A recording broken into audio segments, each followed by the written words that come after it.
नमस्कार साथियों, श्री गुरुवंश विद्या मंदिर स्कूल सिवाना के ऑनलाइन पोर्टल पर आप सभी का स्वागत है।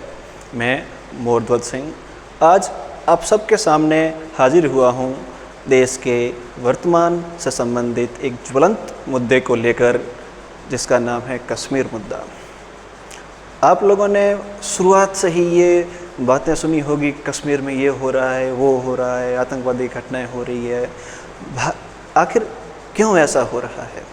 भारत और पाकिस्तान के बीच में ऐसी क्या बात हुई जिसका खामियाजा आज तक हमें भुगतना पड़ रहा है? इस सभी मुद्दों को लेते हुए उनके बारे में संक्षेप में ऊपरी तौर पर चर्चा करते हुए हम तो इस मुद्दे को समझने की कोशिश करेंगे कि आज की डेट में ऐसा क्यों हो रहा है, इतिहास में हमारे ऐसी क्या कमी रह गई, क्या घटनाएं हुई जिसके कारण आज हम ये कश्मीर का मुद्दा देख रहे हैं। तो चलिए समय व्यतीत करने से पहले हम शुरू करते हैं।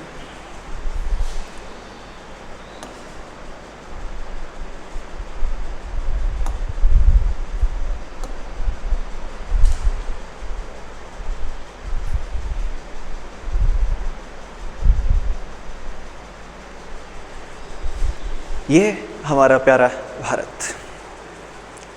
शुरुआत से हम कहना चाहेंगे, इस पर चर्चा करेंगे तो मैं बताना चाहूँगा कि आप लोगों को पता ही होगा कि अंग्रेज़ों ने हमारे देश के ऊपर राज करने के लिए फूट डालो और राज करो नीति का पालन किया, डिवाइड एंड रूल। तो जब अंग्रेज़ जा रहे थे तब भारत को कमज़ोर करने के लिए उन्होंने हमारे देश की जितने भी रियासतें या जितने भी छोटे छोटे भाग थे उन सब को आदेश देकर गए कि हम जो ये भारत है इसके 3 टुकड़े कर रहे हैं। 2 टुकड़े रहेंगे पाकिस्तान के पास और एक बीच का हिस्सा है वो रहेगा भारत, और उसके अलावा भारत के अंदर जो छोटी मोटी कुल मिला के 565 रियासतें हैं उन सभी को उकसाया गया कि आप की इच्छा हो तो आप भारत में शामिल हो सकते हैं, आपकी इच्छा हो तो आप पाकिस्तान में शामिल हो सकते हैं, और यदि आपकी इच्छा हो तो आप अपने राज्य का स्वयं स्वतंत्र देश बना सकते हैं। जी हाँ, जो रियासतें थी उन्हें यह भी विकल्प दिया गया कि आप अपना स्वयं का अलग से देश बना सकते हैं। ऐसी भारत में एक रियासतें नहीं, कहा जाता है कि करीब 565 रियासतें थी। कौन नहीं चाहेगा कि हम अपना अलग स्वतंत्र देश बनाएं? तो इन सभी 565 रियासतों के एकीकरण का जिम्मा हमारे भारत के पूर्व उप प्रधानमंत्री सरदार वल्लभ भाई पटेल और उनके सेक्रेटरी वीपी मेनन के नेतृत्व में उनको ये काम सौंपा गया कि पूरे भारत का एकीकरण किया जाए। एकीकरण किस प्रकार हुआ इस पे हम अलग से कभी वीडियो बनाएंगे। तो अभी आज का हमारा मुद्दा जो है वो कश्मीर। आप लोगों ने शायद सुना हो कि पाकिस्तान को भारत से अलग करने में जो सबसे ज़्यादा मांग उठाई थी उस व्यक्ति का नाम था मोहम्मद अली जिन्ना। यह भी पहले कांग्रेस में सपोर्टिव थे। उन्होंने कांग्रेस के साथ भारत को आज़ादी दिलाने के लिए अंग्रेज़ों के खिलाफ आंदोलन भी किए, लेकिन अंग्रेज़ों की ऐसी नीतियाँ रही जिसके कारण एक इस्लाम राष्ट्र को अलग करने की एक मांग उठी। भारत में हिंदुओं और मुस्लिम के बीच में विभाजन किया गया, उनके बीच में द्वेष पैदा किया गया। इस कारण जो अलग पाकिस्तान की मांग उठी, उस मांग का सबसे प्रबल भारत में जो नेतृत्व किया वो किया था मोहम्मद अली जिन्ना। एक तरफ से उन्हें हम पाकिस्तान के जनक के रूप में मान सकते हैं, मोहम्मद अली जिन्ना।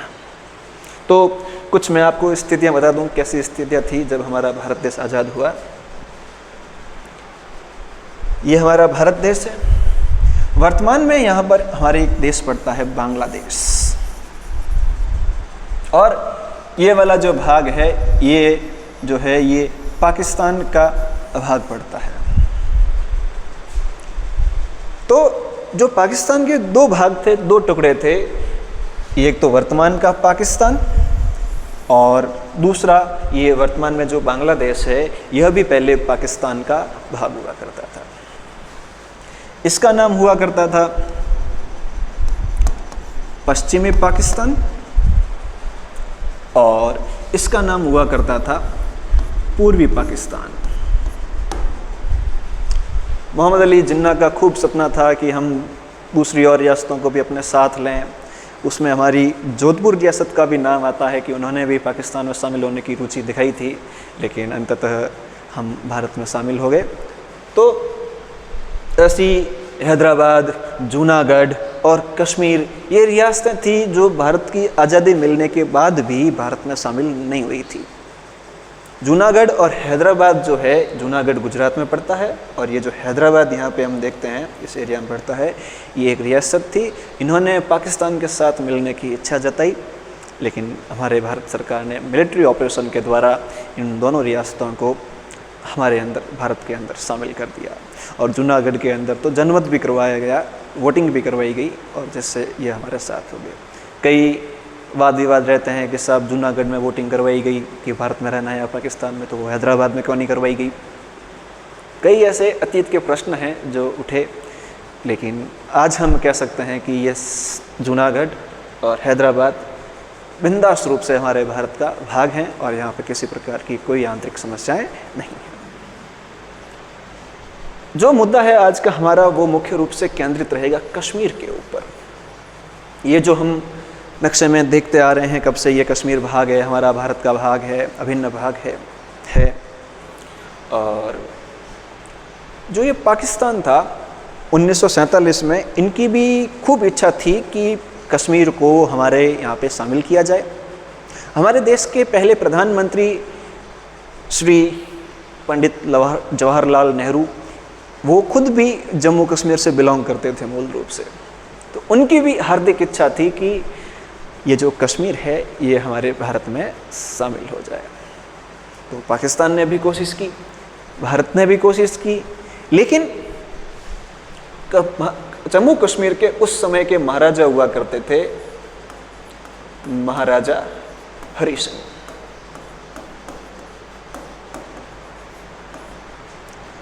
हरि सिंह ने ये निर्णय किया कि हम अपने पाकिस्तान देश को कश्मीर राज्य को एक अलग देश बनाएंगे और हम अपनी अलग सेना तो थी उस समय राज्यों की, और ना ही पाकिस्तान में मिलेंगे ना ही भारत में मिलेंगे और एक अलग राष्ट्र बनाएंगे। जब ये सारी बातें चल रही थी तो हमारे देश ने भी कुछ कूटनीतिक प्रयास किए, उनसे वार्तालाप की, पाकिस्तान ने भी उनसे वार्तालाप की, लेकिन उसका कुछ परिणाम नहीं निकला। हरि सिंह जी अपनी बात पे अड़े रहे कि हम अपने कश्मीर को एक अलग देश बनाएंगे। खैर उनका डिसीजन था, क्योंकि उस समय वो स्वतंत्र थे। सही गलत इतिहास में खूब सारी डिबेट चलती है, लेकिन मैं ये कहूँगा कि अगर आज के डेट में भी अगर किसी को कह दिया जाए कि आपका एक अलग देश बन रहा है, तो वो उस चीज़ को मेरे ख्याल से नहीं नकारेगा। खैर अपना अपना नज़रिया है। तो बात आती है पाकिस्तान की। दो टुकड़े हैं। पाकिस्तान शुरुआत से ही ये डिमांड करता था कि हम पाकिस्तान के दोनों भाग को मिलाने के लिए भारत के बीच में से एक गलियारा निकालेंगे, हमारे दोनों पाकिस्तान को जोड़ेंगे। तो इसने भारत को विभाजन करने के लिए खूब ऐसे प्रोपेगेंडा अपनाए हैं। तो कश्मीर के संबंध में पाकिस्तान का स्टैंड ये रहा कि अब कश्मीर हमारे साथ सम्मिलित नहीं हो रहा है, तो अब किसी दूसरे देश पर तो हम हमला कर नहीं सकते, क्योंकि उस समय यूनाइटेड नेशंस जो नया नया बना था बहुत साख थी उसकी। आज तो खैर कम ही देश उनका कहना मान रहे हैं। तो इसलिए पाकिस्तान ने क्या किया कि अपने जो कबीलाई क्षेत्र के आदिवासी लोग थे उनको आगे करके, उनका ट्रेनिंग देके, हथियार देकर, हो सकता है कुछ और विदेशी ताकतें भी इसके साथ में हो, लेकिन इस क्षेत्र से भारत के अंदर घुसपैठ शुरू करवा दी। करीब कहते हैं कि 10,000 आज़ाद कश्मीर सेना नाम रखा गया उसका, आज़ाद कश्मीर सेना। आज़ाद कश्मीर सेना के अंदर करीब 10,000 कबीलाई लोगों को इकट्ठा किया गया और उन्हें हथियार देकर कश्मीर की ओर कूच करने का आदेश दिया गया। तो ये बात है 15 अगस्त 1947 के बाद में 20 अक्टूबर 1947 की बात की जा रही है। हम अपने भारत देश की आज़ादी मनाते हैं 15 अगस्त 1947, लेकिन आपको ये जानकर आश्चर्य होगा कि 20 अक्टूबर 1947 तक भी, यानी सितंबर अक्टूबर लगभग 2 महीने बाद भी कश्मीर हमारा भारत का हिस्सा नहीं था। तो एकीकरण की प्रक्रिया खूब जटिल रही है, कभी विस्तार से इस पर चर्चा होगी। तो 20 अक्टूबर 1947 को आज़ाद कश्मीर सेना ने पाकिस्तान की ओर से जम्मू कश्मीर पर कूच कर दिया, हमला कर दिया। महाराजा हरि सिंह ने इनको रोकने का खूब प्रयास किया, लेकिन सेना के साथ, कबीलाई सेना के साथ साथ जो पाकिस्तान की आर्मी के लोग थे वो भी एकदम ट्रेंड लोग भी साथ में थे। तो वो कश्मीर की सेना पाकिस्तान की सेना को ज़्यादा दिन तक नहीं रोक पाई और धीरे धीरे करते हुए ये आगे बढ़ती चली गई। उड़ी, बारामूला, ये जो आप नाम सुने, इन सब क्षेत्रों को पार करती हुई श्रीनगर पहुंचने ही वाली थी, जहाँ पे महाराजा हरि सिंह का निवास हुआ करता था। तब हमारे दिल्ली वाले भी प्रयास कर रहे थे, नेहरू जी, पटेल जी, ये सब भी प्रयास कर रहे थे कि किसी न किसी प्रकार से कश्मीर को हमारे साथ शामिल कर दिया जाए। तो ये प्रयास चल ही रहा था। वीपी मेनन जो सचिव थे वो वहाँ गए हुए थे। ये बात है करीब 25 अक्टूबर की। खूब प्रयास किया गया, उस टाइम भी गए। फिर मजबूरन अब हरि सिंह जी को लगा कि अगर ऐसा रहेगा तो पाकिस्तान पूरे कश्मीर के ऊपर कब्जा कर लेगा। तो मजबूरन कहें या फिर इच्छा से कहें, जो भी आप समझ सकते हो क्या स्थिति रही होगी, उन्होंने 25 अक्टूबर की शाम को भारत के साथ विलय पत्र पर हस्ताक्षर कर लिए और अपने निजी सेक्रेटरी को कहा कि यदि कल सुबह तक भारत की सेना हमारी रक्षा के लिए नहीं आती है तो मेरी रिवॉल्वर से ही मुझे गोली मार देना। उनका कहना था कि दुश्मनों के हाथ से मरने से अच्छा है कि हम खुद ही शहादत दे दें। खैर, वीपी मेनन तुरंत फ्लाइट से दिल्ली पहुँचे। वहाँ पे लॉर्ड माउंटबेटन ने विलय पत्र पर हस्ताक्षर की, सहमति प्रदान की और 26 अक्टूबर 1947 से कश्मीर भारत का एक अभिन्न अंग बन गया, एक राज्य के रूप में। सुबह तुरंत जल्दी अमृतसर स्टेशन से हमारे एयरफोर्स तैयार बैठी थी। उन्होंने उड़ान भरी और सीधा श्रीनगर सैनिकों को लेकर पहुंच गई। स्थल मार्ग से और हवाई मार्ग से उन्होंने पाकिस्तान के ऊपर हमले करना प्रारंभ कर दिए और उस जो कबीलाई आज़ाद कश्मीर सेना थी पाकिस्तान की, उसको मुंह तोड़ जवाब दिया। वह कश्मीर के काफ़ी हिस्से में आगे बढ़ चुकी थी। अधिकांश, मैं आपको मैप में दिखाऊंगा अभी, अधिकांश कश्मीर पे उसने कब्जा कर लिया था। फिर भी हमारी सेना ने उसको लड़ाई करते हुए पीछे की ओर थोड़ा सा धकेला। उस समय जो यूएन का दबदबा था, हमारे जो उस समय के तत्कालीन राजनेता हुआ करते थे, उन्होंने उनकी यूएन में बहुत अच्छी विश्वास था उनका कि यूएन जो है वो सभी देशों पर कंट्रोल रखता है तो हमारा मुद्दे का भी निपटारा जरूर करेगा। तो उसके कुछ दिन बाद युद्ध चल रहा था। थोड़ी सी सेना पीछे हटी पाकिस्तान की और भारत की सेना, ये ध्यान रखना ये युद्ध चल रहा है जो 1947 20 अक्टूबर को प्रारंभ हुआ। ये युद्ध चल ही रहा था। उसी समय हमारे प्रधानमंत्री नेहरू जी ने इस कश्मीर मुद्दे को यूनाइटेड नेशंस में ले जाने का निश्चय लिया और उस मुद्दे को यूनाइटेड नेशंस में लेकर गए। यूनाइटेड नेशंस ने 1948 में अप्रैल महीने के आसपास 3 आदेश निकाले। 3 आदेश। पहला आदेश यही था, सीज फायर आदेश। आज हम सुनते हैं कि कुछ 2 दिन पहले ही 10 मई को ऑपरेशन सिंदूर के तहत भी सीज फायर का डिक्लेरेशन हुआ है। तो ये सीज फायर उस समय भी यूएन के द्वारा पेशकश की गई कि सबसे पहला आदेश हम ये देते हैं। आप मानने की इच्छा तो खैर देशों पे होती है। सुझाव दिया सॉल्व करने के लिए कि दोनों सेनाएं सीज फायर पे सहमत हो जाएं। सीज फायर को हिंदी में कहते हैं युद्ध विराम। युद्ध विराम का मतलब ये होता है कि युद्ध में अभी विराम हुआ है, रेस्ट चल रही है, युद्ध समाप्त नहीं हुआ है, कोई डिसीजन नहीं आया है।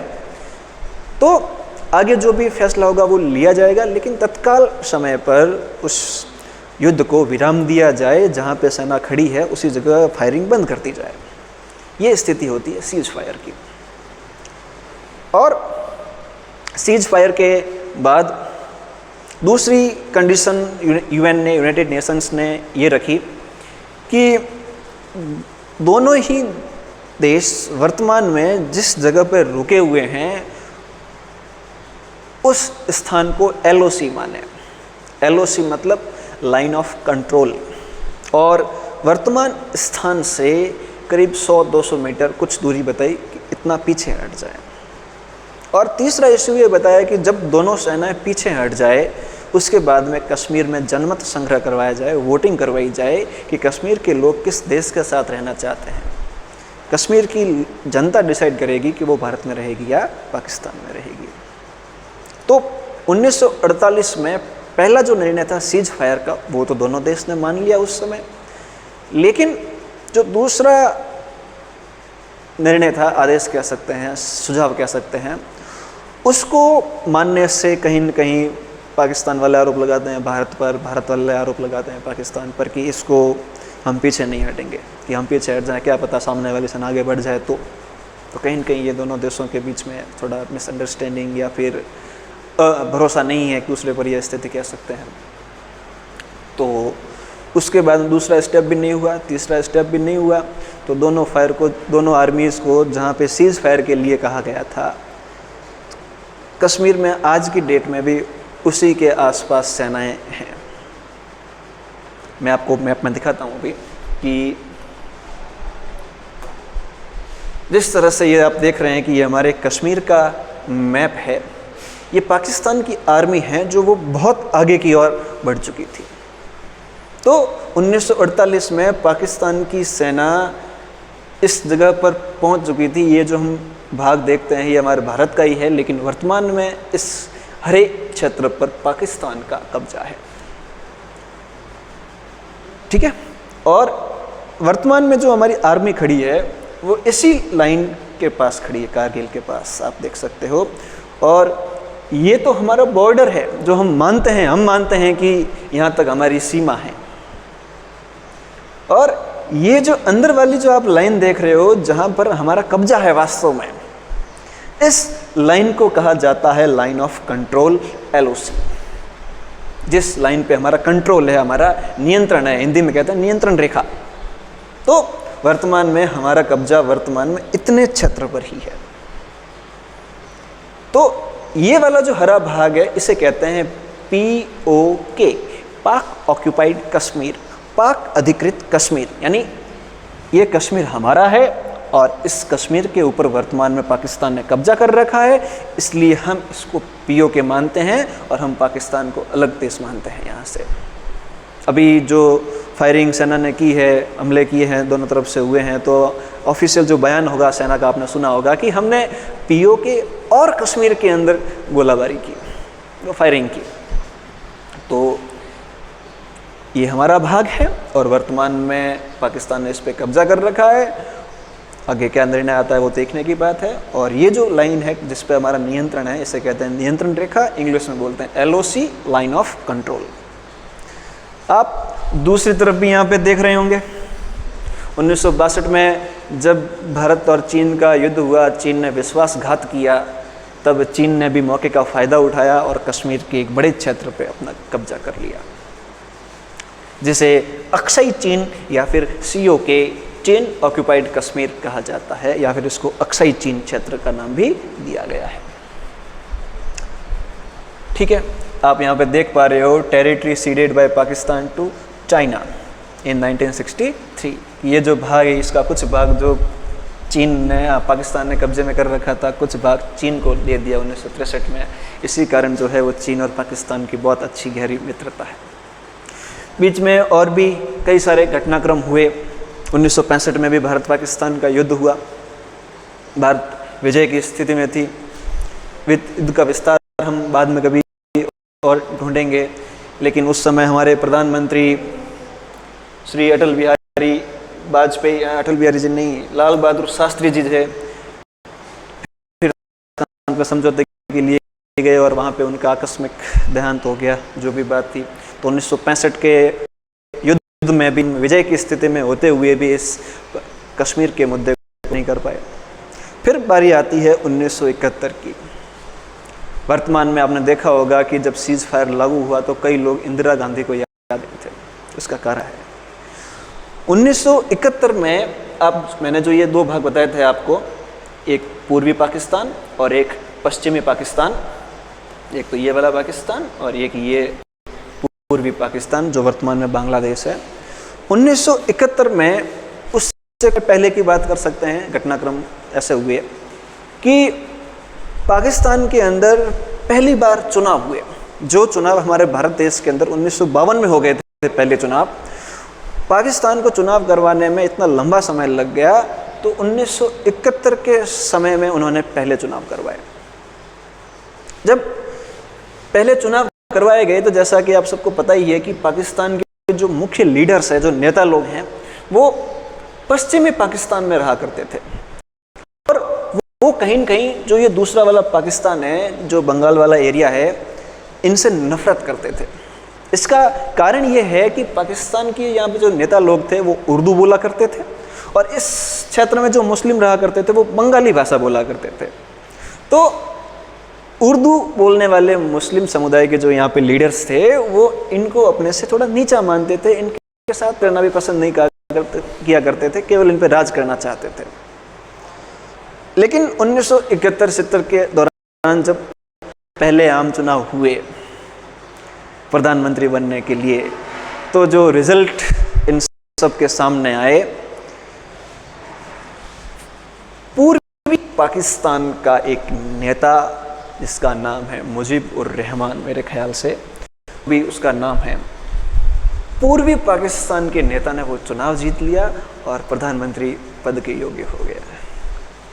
जब ये घटनाक्रम हुआ तो पश्चिमी पाकिस्तान के जो बड़े नेता थे, जिन्होंने कहते हैं कि पाकिस्तान को आज़ाद करवाने में हमारी बहुत बड़ी भूमिका रही, वो अर्श से लेकर फर्श पर आ गए और उन्होंने इस चुनाव के परिणाम को स्वीकार नहीं किया और पूर्वी पाकिस्तान के अंदर कत्लेआम का आदेश दे दिया। बहुत सारे लोगों की हत्याएं की गई और उस समय बांग्लादेश, ये जो वर्तमान में है पूर्वी पाकिस्तान, यहाँ से लोग माइग्रेट होते हुए शरण लेने के लिए भारत में प्रवेश करने लगे। उस समय हमारे देश की प्रधानमंत्री थी इंदिरा गांधी, जिन्हें आज भी आयरन लेडी के नाम से जाना जाता है। उन्होंने सेनापति से चर्चा की, खूब नाम आता है सैम मानेकशॉ, बहुत उस समय के अच्छे सेनापति हुआ करते थे हमारे मिलिट्री के। तो उन्होंने मिलकर चर्चा की कि अच्छा मौका मिला है हमको, हम पाकिस्तान पे थोड़ा दबाव बनाते हैं और कुछ ना कुछ करते हैं। क्या किया अभी देखते हैं। जब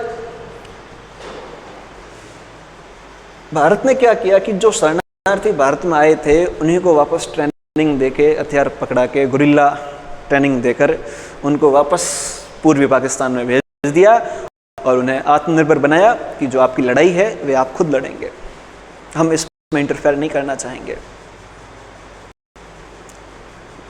जिसकी लड़ाई होगी उसे खुद लड़नी पड़ेगी।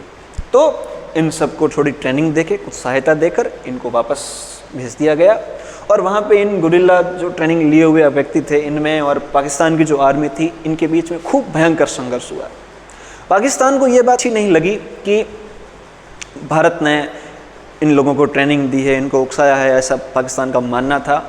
और करीब 3 दिसंबर 1971 को पाकिस्तान ने गलती की और भारत के ऊपर हवाई हमले करना शुरू कर दिए। उत्तरलाई, अमृतसर, लखनऊ, जामनगर, अनेक जगह पर, और युद्ध करना प्रारंभ कर दिया। तो हमारी भारतीय सेना उस पल के लिए तैयार थी और मुंह तोड़ जवाबी कार्रवाई हुई। और इतनी भयंकर कार्रवाई हुई, आप ज़रा सोच के देखिए, जब युद्ध 3 दिसंबर को चालू हुआ, 16 दिसंबर को पाकिस्तान की सेना को घुटने टेकने पड़े और पाकिस्तान को इस बात पर भी सहमत होना था कि पूर्वी बंगाल को हम अपने से अलग करने के लिए राजी हैं और यहाँ पे एक नवीन देश की स्थापना 16 दिसंबर 1971 को हुई, जिस देश को हम वर्तमान में बांग्लादेश के नाम से जानते हैं। जो पाकिस्तान भारत के टुकड़ा करना चाहता था, इंदिरा गांधी के शासनकाल के दौरान भारत ने ही पाकिस्तान के 2 टुकड़े कर दिए। ये जो एक अच्छी घटना उस समय हुई थी, तो भारत के लोग आज भी ऐसी उम्मीद कर रहे थे कि ऐसा कुछ होना चाहिए इस बार भी। इसलिए सभी लोग इंदिरा गांधी को याद कर रहे थे कि काश अगर इंदिरा गांधी होती तो ऐसा कर लेती। वो तो खैर काश, इन पे हम सवालों पे काश ऐसा होता, काश ऐसा हो जाता, अगर इन पे चर्चा करें तो किसी परिणाम पर नहीं पहुंचेंगे। वर्तमान में जो स्थितियां उस पर पहुंचते हैं हम। तो 1971 में भी वापस भारत एक लीडिंग पोजीशन में था। और आपको ये जानकर आश्चर्य होगा कि उस समय पाकिस्तान के 1 लाख सैनिकों ने एक साथ में भारत के सामने सरेंडर कर दिया। उसके बाद में आपस में कुछ वार्ताएं हुई, लेकिन उस समय भी पीओके जो कश्मीर का मुद्दा था उस पर कोई निर्णय नहीं हो पाया। कई लोग आरोप लगाते हैं कि इंदिरा गांधी ने जानबूझ के नहीं किया, ऐसा किया वैसा किया, उनकी मन में क्या चल रहा था वो तो वही जाने। लेकिन हम ये कह सकते हैं कि पाकिस्तान और भारत के बीच में जो कश्मीर का मुद्दा था उस समय उस पर निर्णय नहीं हो पाया। और उसके बाद में पाकिस्तान ने भी कुछ सैनिकों को हिरासत में लिया था, तो सैनिकों की आदान प्रदान हो गया। War of prisoner of war, जिन्हें हम कहते हैं युद्ध कैदी, उनको एक्सचेंज कर लिया गया। लेकिन कश्मीर मुद्दे का यहाँ पर भी कोई सॉल्यूशन नहीं हो पाया। जो फोटो था वो फोटो में आपको दिखाना चाहूँगा। ये वो ऐतिहासिक फ़ोटो है। ये भारत के सेनापति हैं, उस समय के इंचार्ज वहाँ के बांग्लादेश के, और ये पाकिस्तान के सेनापति है। देखिए, आपके सामने देख सकते हैं भारतीय सैनिकों के सामने जो मुस्कुराहट है, ये बयां करती है कि पाकिस्तान को किस कदर हमने घुटनों पर टेक दिया था और साइन करके सहमति करवाई गई। तो उस समय भी इसका कोई डिसीजन नहीं निकला। फिर 1999 में पाकिस्तान ने फिर हिमाकत की कि हम कारगिल से प्रवेश किया, हमला किया। लेकिन उस समय भी हमारे पूर्व प्रधानमंत्री अटल बिहारी वाजपेयी जी के शासनकाल में भारतीय सेना ने मुंह तोड़ जवाब दिया, और उस समय भी हम कश्मीर को स्वतंत्र रखने में, यानी सेना को आगे, पाकिस्तानी सेना को आगे बढ़ने में हम रोक पाए। उस समय भी हम, भारत की सेना जो है वो लीडिंग पोजीशन में थी, लेकिन उस समय भी पता नहीं क्यों कुछ समाधान नहीं निकला। और कुछ फोटोज मैं आपको दिखाना चाहूंगा।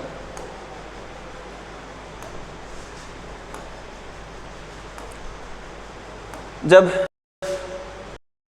पाकिस्तान को पता चल गया कि हम सीधे मुंह तो भारत से लड़ाई नहीं कर सकते, तो इसलिए उन्होंने 1990 के समय के दौरान, उससे पहले कश्मीर बहुत शांत हुआ करता था, कश्मीर को कुछ विशेष छूट भी दी गई थी। जैसे आप लोगों ने सुना होगा धारा 370, कुछ समय कश्मीर का अलग संविधान हुआ करता था, अलग कानून हुआ करता था, अलग झंडा हुआ करता था। तो इसके भी कुछ कारण रहे, किन कारणों से ये मान्यता देनी पड़ी कश्मीर को, तो ये भी विवाद का विषय है। इस पर हम डिटेल से चर्चा करेंगे कि कश्मीर को इतनी छूट क्यों गई थी। उस छूट का ही कहीं न कहीं उपयोग करके कश्मीर कुछ लोगों ने, सभी नहीं, कुछ लोगों ने पाकिस्तान से हाथ मिलाया, और पाकिस्तान ने भी भारत को कमज़ोर करने का उसे एक अच्छा मौका समझा। और 1990 के आसपास के समय से भारत में स्पॉन्सर्ड टेररिज्म का एक दौर चालू हुआ। 1990 में कश्मीर क्षेत्र के अंदर हिंदुओं का जो नरसंहार किया गया बहुत भयंकर था। उस समय बाद में रह कर धीमे धीमे पूरे भारत, कश्मीर में ऐसी घटनाएं होती आ रही है। वर्तमान में भी ये जो LOC है, इसे हम बॉर्डर नहीं मानते हैं, हम कश्मीर को यहाँ से, पाकिस्तान को यहाँ से हटाना चाहते हैं। इसलिए पंजाब के क्षेत्र तक जहाँ पर कोई विवाद नहीं है, वहाँ तक आपने देखा होगा कभी कि तारबंदी हो रखी है। लेकिन ये जो क्षेत्र है, यहाँ पर आज की डेट में भी कोई तारबंदी नहीं हो रखी है। इस कारण पाकिस्तान चुपके से आतंकियों की घुसपैठ करवाता रहता है और ऐसे कई हमने मौके देखे हैं, 26/11, उरी, सर्जिकल स्ट्राइक, ठीक है ना। तो ऐसे कई दिल दहला देने वाले खौफनाक मंजर हमारे सामने आए हैं। सरकार ने, सेना ने खूब समय समय पर मुंह तोड़ जवाब दिया, लेकिन भी पाकिस्तान नहीं सुधरा। हर बार यही लगता है कि आगे नई शुरुआत होगी, लेकिन फिर भी ऐसा कुछ नहीं हो पाया। हाल ही में जो घटनाक्रम विकसित हुआ, आप सभी उसके जानते ही हो। 22 अप्रैल 2025 जब हमारे भारत के सैलानी कश्मीर के पहलगाम में घूमने गए हुए थे, तब आतंकियों का एक घिनौना चेहरा, पाकिस्तान का एक घिनौना चेहरा हमारे सामने आया और 26 निर्दोषों की आतंकी हमले में मृत्यु हुई। इसको देख के सारा देश दहल उठा। हमारे लिए ये ज़रूरी हो गया था कि हम पाकिस्तान को एक अच्छी भाषा में जवाब दें, जिस भाषा में वो समझता है उस भाषा में जवाब दें। तो 7 मई के आसपास रात को 1:05 पे भारतीय सेना ने प्रधानमंत्री के आदेश से, परमिशन से, पाकिस्तान के अंदर आतंकी ठिकानों पर कार्रवाई प्रारंभ की गई। जिन आतंकियों ने हमारी देश की बहनों का सिंदूर उजाड़ा था, उसी का बदला लेते हुए हमने पाकिस्तान के आतंकी ठिकानों पे हमला किया ऑपरेशन सिंदूर के तहत। लेकिन पाकिस्तान की सेना को ये चीज़ रास नहीं आई। अगले ही दिन वीडियोस में देखा गया कि उन आतंकियों के जनाजे में पाकिस्तान के बहुत बड़े अधिकारी शामिल हुए हैं। इससे पता चलता है कि पाकिस्तान के अधिकारी और आतंकवाद एक साथ जुड़े हुए हैं और पाकिस्तान ने आतंकियों का साथ देते हुए उसी को वापस भारत के रिहायशी, नागरिक, घर, स्कूल, गुरुद्वारों के ऊपर हमले करने प्रारंभ कर दिए। जब पाकिस्तान ने ऐसी हिमाकत दिखाई, तब भारत की आर्मी ने उसको रोकने के लिए पाकिस्तान की सैन्य कार्रवाई पर आदेश दिया, प्रहार किया।